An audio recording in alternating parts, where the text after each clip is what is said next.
Dengar kata struktur, apa sih yang ada di pikiran kalian? Apakah itu tersusun dengan sangat terorganisir, atau mendetail, atau malah kalian udah kebayang segimana ribetnya itu?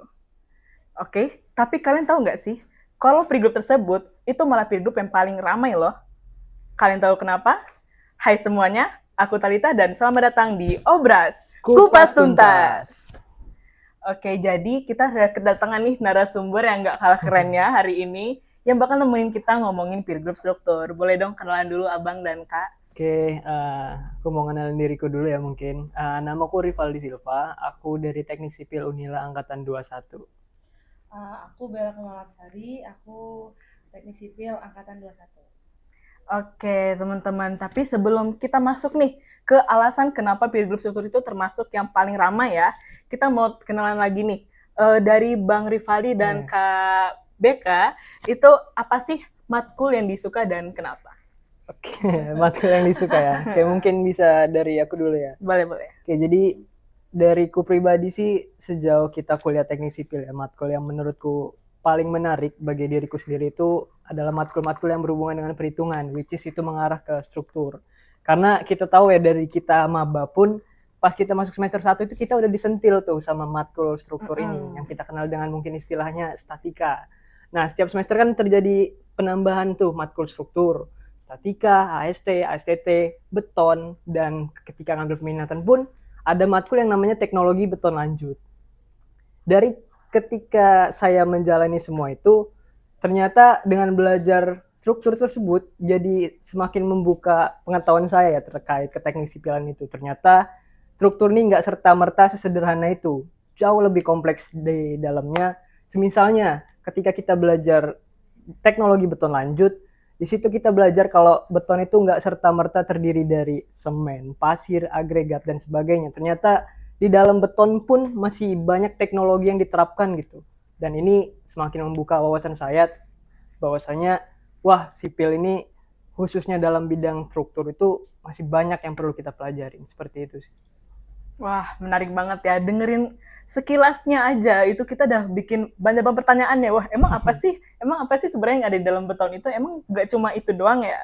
Nah, kalau dari KWK sendiri ada nggak? Ya, sama sih. Kalau aku sih suka matkul yang ada perhitungan gitu. Terus kayak serunya adalah misalkan di statika atau matkul struktur yang ada perhitungan itu kita tuh nggak sekali ngitung langsung bener, ya kan? Ada bahasanya checking nggak checking. Wah, Itu gitu. menurut aku sih tantangan yang sangat menarik. Yes. Jadi ya Emang suka yang menantang iya. ya guys ya. Benar-benar. Apalagi cewek kalau misalkan dibilang salah kan nggak terima. Iya, Jadi nggak checking apa nih gitu. apa ya? Emang keskip di mana ya? Iya. Penasaran. Oke, nah kalau itu tadi sekilas ya tentang matkul yang disukain oleh narasumber kita. Kita lanjut nih tentang peer group struktur itu sendiri. Emang apa sih peer group struktur itu? Boleh dong. Kalau peer group struktur itu apa sih, peminatan skripsi yang fokusnya ke struktur, entahlah itu dari teknologi material, teknologi tentang struktur. Nah, kita itu belajar banyak di peer group itu dari awal fondasi dari bawah sampai atas. Iya benar. Jadi nggak cuma beton, ada material baja, ada material-material lainnya yang menurut aku sih kayak luas banget. Jadi untuk peer group struktur ini skripsi kita pun nggak monoton tentang pembuktian beton segala macam. Kayak dari skripsi aku sendiri itu ada penambahan-penambahan dari zat-zat untuk membuktikan beton ini kalau ditambah zat itu gimana gitu. Dari Rivaldi juga gitu. Jadi kayak teknologi pengembangan dari material-material struktur itu. Kalau dari Bang Rivaldi ada tambahan nggak? Oke, mau nambahin ya, benar yang disampaikan Bella juga. Kalau sebenarnya struktur ini basic banget ya. Jadi ketika kita sudah memilih untuk mengambil teknik sipil sebagai program studi kita, dapat dipastikan 100% bahwa kalian akan ketemu tuh semua hal yang berbau dengan struktur. Mau peer group apapun itu, hidroteknik, geoteknik, transportasi, manajemen konstruksi, pasti ada perhitungan strukturnya ya Bel ya. Maka dari itu emang unstruk ini basic banget ya. Jadi emang perlu kita pahamin juga. Seenggaknya ketika kita udah belajar struktur, kita udah bisa menguasai 50% dari ke teknik sipilan itu sendiri gitu lah. Ibaratnya ini tuh kayak bare minimumnya anak teknik Iya, sipil lah ya. benar. Karena mau kemanapun kita juga, karena nggak jauh-jauh dari kita pasti ngurusin ketahanannya, ya, betul kan? Ya. Oke, habis itu tadi udah definisi di struktur ya. Tapi kalau di peer group struktur itu sendiri, ada nggak sih pembagiannya gitu? Kalau ada tuh boleh kasih tahu nggak apa? Ya, oke. Terkait pembagian peer group struktur ya, khususnya di universitas kita, di Unila, Teknik Sipil Unila, itu sebenarnya ada dua. Yang pertama itu ada laboratorium. Jadi laboratorium ini ketika kita melakukan penelitian dengan melibatkan segala hal yang ada di laboratorium, baik itu alatnya, pengujian atau sebagainya, maka dari itu termasuk kategori laboratorium itu sendiri gitu. Kemudian yang kedua itu ada analisis. Jadi seperti yang kita pelajari ya di mata kuliah sebelumnya, mungkin adik-adik juga udah pada belajar, itu ada yang namanya permodelan struktur. Nah, untuk kategori analisis struktur ini tersendiri tuh umumnya itu mahasiswa akhir itu banyak memilih studi kasus yang berhubungan dengan BIM, perhitungan struktur, studi kasus misalnya ada sebuah pelaksanaan proyek yang sedang berjalan ataupun yang sudah selesai. Itu biasa digunakan software misalnya SAP, Revit atau Tekla, semua hal yang berhubungan dengan BIM atau Building Information Modeling tersebut. Jadi untuk kategorinya ada di dua hal tersebut seperti itu. Oke, berarti ringkasnya nih dia dibagi software dengan lab ya? Benar, Ya. yes. Kalau Kak Bika mau ditambah juga nggak tuh tentang pembagiannya? Iya, kalau misalkan menurut aku sendiri kenapa aku tertarik juga sih ke struktur itu karena prospeknya juga oke banget. Kalau misalkan struktur itu kayak misalkan kalau nge-lab itu biasanya ininya di batching plan segala macam. Terus kalau misalkan untuk analisis tuh banyak proyek-proyek yang misalkan dia ingin membangun suatu bangunan entahlah itu jembatan segala macam yang kayak request dengan analisis software itu penambahan beban gempa, beban angin. Nah, itu juga berguna banget sih untuk prospek kedepannya. Jadi seru banget sih peer group struktur ini. Ya, kita udah kenal banyak nih tentang peer group struktur. Sekarang balik lagi nih ke narasumber kita. Apa sih motivasi memilih peer group struktur? Boleh terserah dari mana dulu? Dari Bella dulu ya. Jadi kalau awalnya sih aku memang pengen peer group struktur. Cuma saat semester 5 itu pas kita untuk ngambil peminatan, matkul peminatan itu mostly aku ngambil peminatan transport sih. Oh gitu. Iya. Gue baru tahu sih. Jadi ya kayak memang ya udahlah transport aja. Bayangannya itu kayak ya udah mau transport aja. Cuma di pertengahan jalan karena PA aku sendiri itu adalah dosen struktur, jadi beliau ini nawarin aku untuk kayak mau nggak skripsian bareng. Nah di situ kayak ya aku langsung mau karena memang dari awal pengen struktur, cuma bingung gitu caranya gimana, dan ini udah diajak dosen nih, Ya, jadi ada jalannya. udah ada jalannya, jadi aku pilih struktur gitu. Kalau dari Bang Rivaldi? Kalau dari aku sendiri sih emang dari awal ya, balik lagi emang udah banyak disentil sama hal-hal yang berhubungan dengan struktur, jadi makin dalam belajar struktur makin interest gitu. Dan struktur ini cukup sulit ya Bella, dan sulitnya struktur ini justru jadi challenging tersendiri dari kita, sehingga kita kayak wah gue harus lebih dalam nih belajar ini karena gue perlu banyak hal tahu kan, strukturnya lebih kompleks dari yang gue bayangin sebelumnya. Jadi emang awal mulanya seperti itu. Dan setelah makin kesini kayak kita ada matkul-matkul peminatan itu makin tahu kalau misalkan ya yang dibilang Rivaldi tadi, kalau semua peer group itu ada strukturnya. Kayak kalau transport tuh ternyata jalan di jembatan, rigid, itu kan struktur.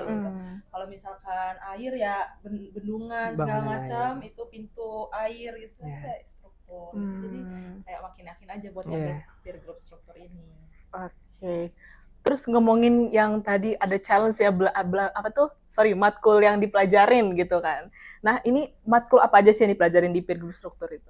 Oke, dari gue dulu mungkin ya Bella. Kalau matkul itu wah banyak banget. Kalau masalah struktur, tiap semester kalian pasti ada 1 atau 2 mata kuliah yang berhubungan dengan struktur.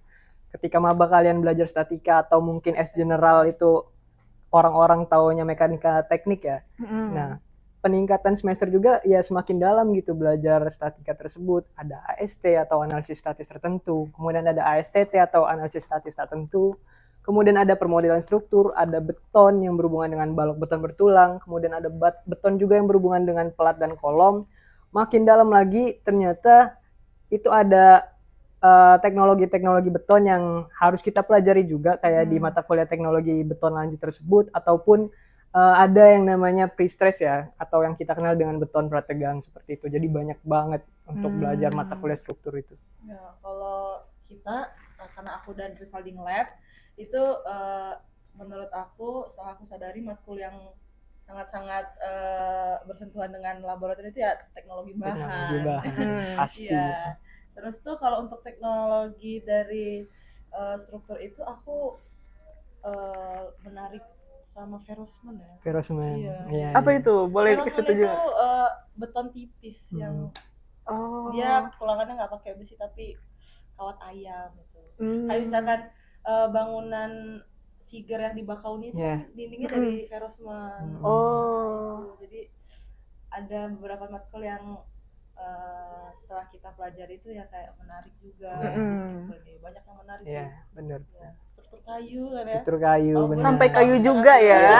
Sampai kayu juga gitu. Ya, jadi struktur tuh nggak serta-merta beton, Iya, baja iya. ya Bella. Kayu pun bagian dari struktur. Ada Pengembangan. banyak lagi teknologi struktur yang bisa diambil gitu. Tapi kalau dari Bang Rivaldi sama KBK sendiri paling suka di bagaimana tuh?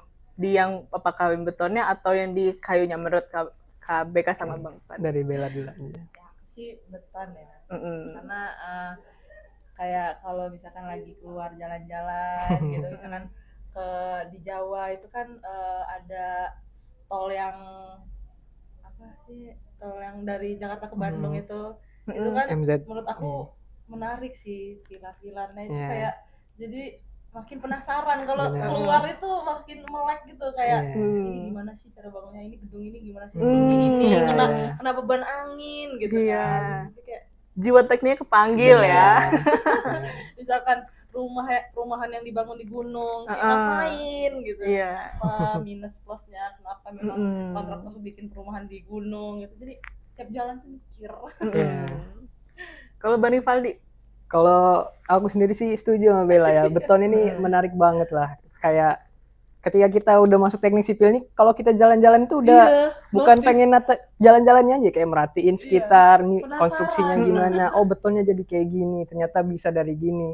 Nyatanya beton itu juga kan dibagi dari beberapa jenis ya. Ada yang klasifikasinya beton normal, ada juga beton mutu tinggi, beton mutu rendah. Nah, itu juga kompleks gitu. Jadi kita perlu cari tahu sana sini. Ketika kita lewat di satu jalan ini merhatiin, oh betonnya kayak gini, kok bisa kayak gini ya. Nah, itu jadi pertanyaan-pertanyaan yang timbul di sekeliling kita gitu ya Bel ya.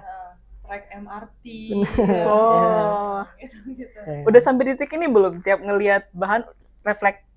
Megang ya. Bapak-bapak. Iya. Tiap Iya. ini kopong. Oh, Padat. ini. Benar-benar. Iya. Wah, itu ya titik plusnya ya untuk jadi anak struktur ya. Jadi jiwa tekniknya tuh lebih kepanggil karena ya kita lihat di sekeliling kita tuh ya semua bangunan gitu. Kalau nggak dari kayu ya dari beton kan. baja. Iya, jadi dimanapun kita ngelangkah tuh pasti kayak udah kepanggil, oh ini apa ya. Dan Iya. rasa penasaran itu yang akhirnya ngebuat kita tumbuh ya gitu. Terus ya kritis juga jadinya. Iya, benar-benar. Makin banyak yang didapat ya.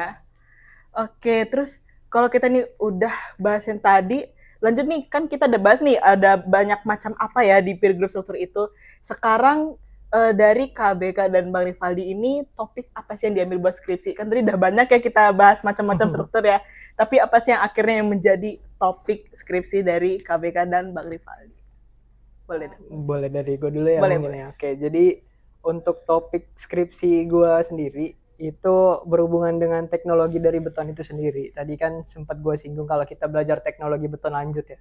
Yang mana di dalam teknologi beton lanjut itu kita belajar tuh semua hal teknologi yang diterapkan pada beton itu. Jadi beton itu bisa diubah-ubah gitu sifatnya dengan penambahan bahan tambah atau admixture yang kita kenal. Nah, untuk skripsi gue sendiri itu identik banget tuh sama hal-hal seperti itu. Jadi untuk Lebih jelasnya itu skripsi gue berhubungan dengan pengaruh bahan tambah tersebut, dalam hal ini super plasticizer, terhadap beton mutu tinggi. Ya kayak yang saya sebutin tadi, itu beton ada yang beton normal, ada yang beton mutu tinggi. Nah, jadi untuk skripsi gue itu yang di beton mutu tinggi tersebut, seperti itu. Berarti masuknya di lab ya? Di lab, benar Di banget. Itu berapa lama pengujiannya, Kak? Kalau pengujian tergantung pembimbing kita masing-masing ya. Jadi emang ada pembimbing yang cukup di 28 hari untuk watekan. Ada yang pembimbingnya kurang nih 28 hari, tambahlah 56 hari. Nah, ada juga yang lebih lama lagi, bisa di 90 hari. Jadi emang skripsi itu tergantung bagaimana kerjasama kalian dengan pembimbing kalian aja, seperti itu. Berarti tergantung variabel yang mau kita masukin Variabel yang ya? mau kita masukin, benar. Oke, tapi paling kalau kan ada software, ada lab. Kalau yang ngambil lab ini paling lama tuh bisa sampai berapa sih kalau Ada penyiapan yang 3 skripsi? bulan yang Iya. 3 bulan 90 sampai hari. Iya, 90 hari. Tapi itu udah paling maksimal ya? Sebenarnya kalau mau ditempuh lebih lama lagi bisa tuh. Ada penelitian teman gua, pernah ada penelitian yang ngelanjutin dari penelitian sebelumnya. Jadi beton ini tuh direndam di air laut tuh selama 1 tahun 12 bulan. Artinya kalau kita baru mulai penelitian itu dari nol kan tentu berat banget kan. Makanya ya penelitian itu terus berlanjut, dioper ke sana, dioper ke sini, jadi seperti itu kalinya. Menarik ya. Jadi itu dia, kalau masalah range waktu tuh balik lagi ke masing-masing ya. Benar. Dan gimana kita memasukin itu ke variabel yang ada di skripsi kita. Kalau dari KBK? Kalau untuk skripsi aku itu dia bata ringan. Jadi untuk skripsi bata ringan ini kalau setahu aku ya, kata Prof. Masdar itu adalah skripsi yang lama karena bata ringan. Karena mostly itu beton.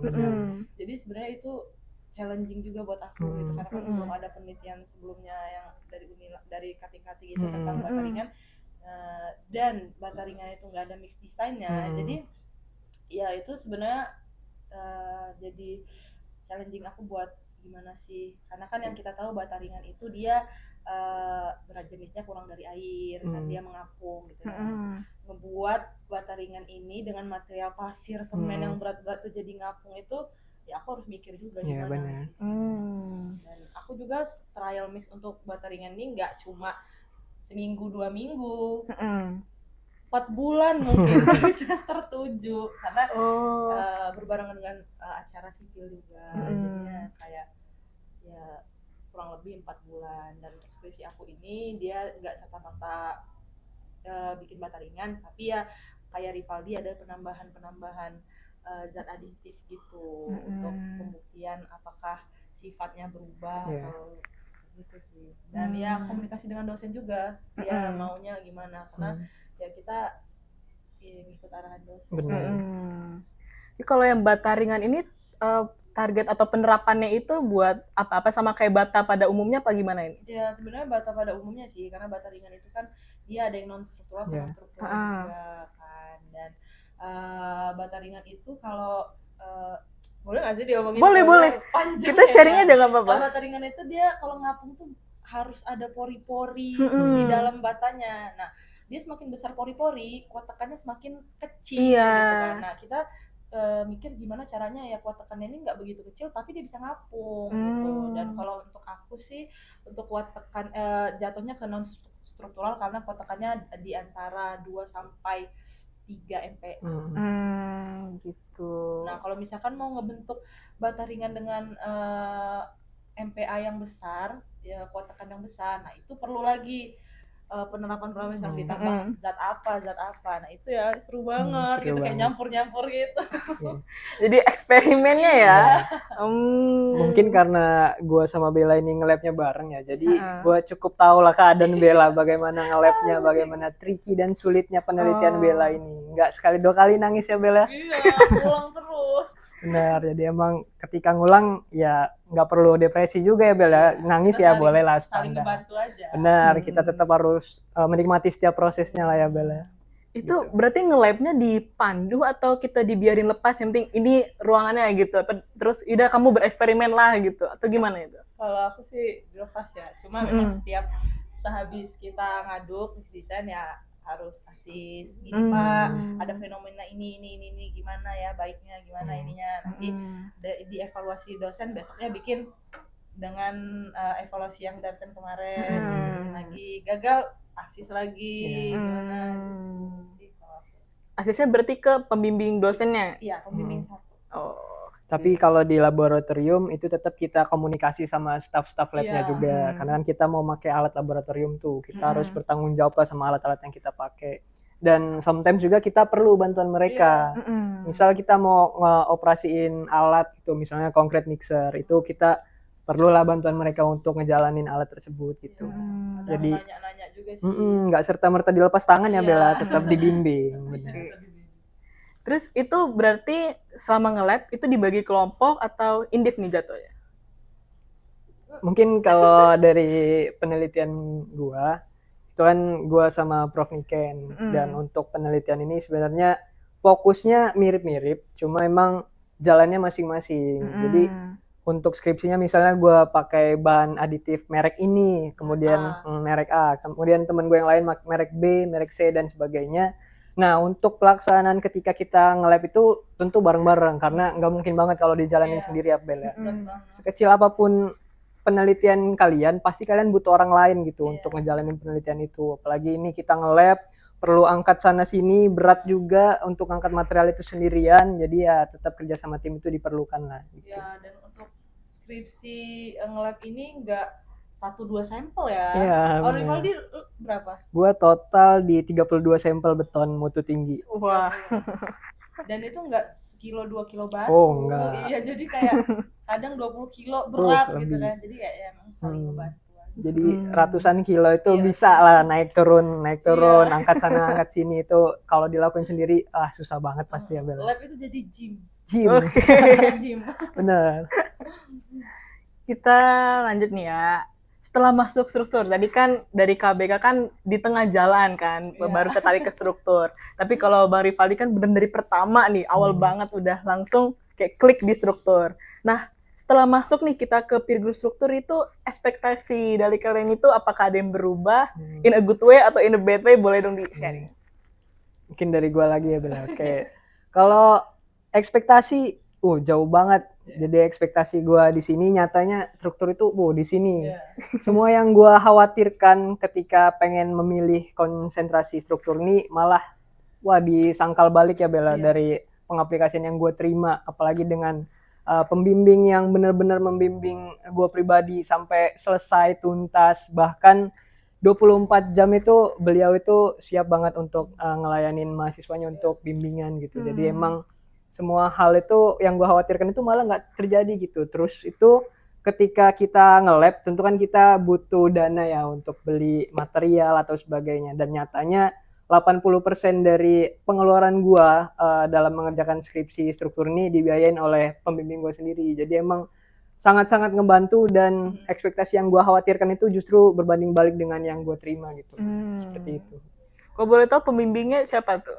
Pembimbing skripsi gue Profesor Niken, luar biasa. Beliau sangat tinggi sekali ilmunya, kemudian sangat membimbing mahasiswanya seperti gue sangat merasakan bagaimana beliau membimbing gue. Tidak hanya membimbing tentang skripsi, beliau juga mengarahkan bagaimana gue bersikap untuk kedepannya, bagaimana menjadi mahasiswa yang berkualitas. Jadi luar biasa banget dosen-dosen di Unila ya Bella. Kalau dari KBK sendiri? Ekspektasinya ya. Iya. Karena kan gue cewek, dan gue tuh kayak ya biasalah cewek kayak aduh panas berat gitu. Dan bayangan gue dari awal itu gue kira untuk nge-lab itu ya sekali 2 kali aja nggak sih gitu. Dan ternyata saat gue menjalankan itu ya gue harus trial 4 bulan dan itu gagal 4 kalian, itu udah harus nyoba lagi itu sih. Kalau selebihnya itu benar-benar memang dibantu juga sih sama dosen. Dosen itu bukan memberi ini doang ya, perintah ilmu, ya. tapi dia juga memberi dedikasi moral, finansial, dan itu sih menurut gue dan Rivaldi itu sangat-sangat membantu ya pada pasti. Di samping peer group struktur ini lumayan berat. Untuk gue sendiri sebagai cewek itu setelah menjalankannya ya nggak begitu berat karena ada orang-orang Iya. di belakangnya. Support sistemnya lah ya. Iya, Nah, jadi benar. yang gue kira bakal lama skripsiannya, tapi karena ya di belakang-belakang itu berjalannya waktu ya cepet juga gitu. Alhamdulillah. Kalau gitu, kan kita udah ngomong nih ya, ibaratnya struggle dari masing-masing skripsi ini. Nah, terus untuk yang ngambil peer group struktur ini, kira-kira apa sih yang bakal jadi tantangan atau yang harus dipersiapin untuk orang yang mau masuk peer group struktur ini? Gue buat masuk peer group struktur ini, saran gue sih jangan ikut temen ya, jangan ikut-ikutan gitu. Jadi misalkan angkatan gue nih banyak yang struktur, jadi kayak mau struktur gitu ya, memang dari diri sendiri. Nah kalau dari gue itu sebelum memantapkan diri untuk ke peer group struktur itu, gue ngeliat nih sekitar 2 atau 3 skripsi dari cutting, terus gimana sih tantangannya, terus kayak prospek kerjanya sih, dan untuk prospek kerja struktur tuh kan luas banget ya, kayaknya semua proyek ada strukturnya gitu. Jadi memang pertama itu harus dari diri sendiri, baru dari orang tua, dari teman-teman gitu, dan ya jangan ikut-ikutan sih. Jangan ikut ngarus ya, dari diri sendiri aja. Ya, FOMO takut nggak ada kawan ya. Jadi kalau misalkan ikut teman tuh jatuhnya kayak kalau temennya nggak nge-lab, kita juga nggak nge-lab gitu, kayak ngimbang-ngimbangin gitu. Enggak sih, harus dari diri sendiri. Terus kalau dari KBK teman-temannya memang pada di struktur kebetulan atau bencar semua? Teman-teman gua, teman aku nggak ada yang struktur, jadi mereka tuh transport semua. Teman dekat ya, itu transport semua. Ya mereka juga yang kayak membantu gitu sih, ya saling support aja. Dan setelah nge-lab juga ya banyak teman-teman yang bantu, jadi kayak nggak mesti bestie gitu, satu itu ya nggak mesti. Iya. Kalau Bang Rivaldi gimana tuh? Kalau gue pribadi sih setuju banget sama yang disampaikan Bella tadi ya. Semua itu emang harus dari diri kita sendiri lah. Karena kan untuk ngejalanin skripsi ini berat ya. Mau ambil konsentrasi pun apapun itu pasti berat. Maka dari itu emang harus diyakinin dulu diri sendiri untuk memilih jalan tersebut gitu. Kemudian yang kedua, menurut gue yang cukup penting perlu dipersiapkan itu adalah kegigihan ya. Kayak misalnya Bella nih, sering banget gagal gitu, nggak sekali 2 kali nangis, tapi in the end ya dia tetap menjalankan tanggung jawab dia tersebut dan sampai akhirnya selesai gitu. Dan yang paling penting menurut gue pribadi itu adalah kemauan kalian untuk belajar gitu. Jadi ya mau kalian punya nilai sebelumnya jelek gitu di mata kuliah struktur yang sudah kalian pelajari, itu nggak nutup kemungkinan kalian bisa ambil konsentrasi struktur gitu. Jadi selagi kalian punya kemauan, kalian mau belajar, itu pasti bisa lah untuk ngambil laboratorium atau analisis struktur tersebut. Jadi itu yang paling penting menurut gue pribadi sih.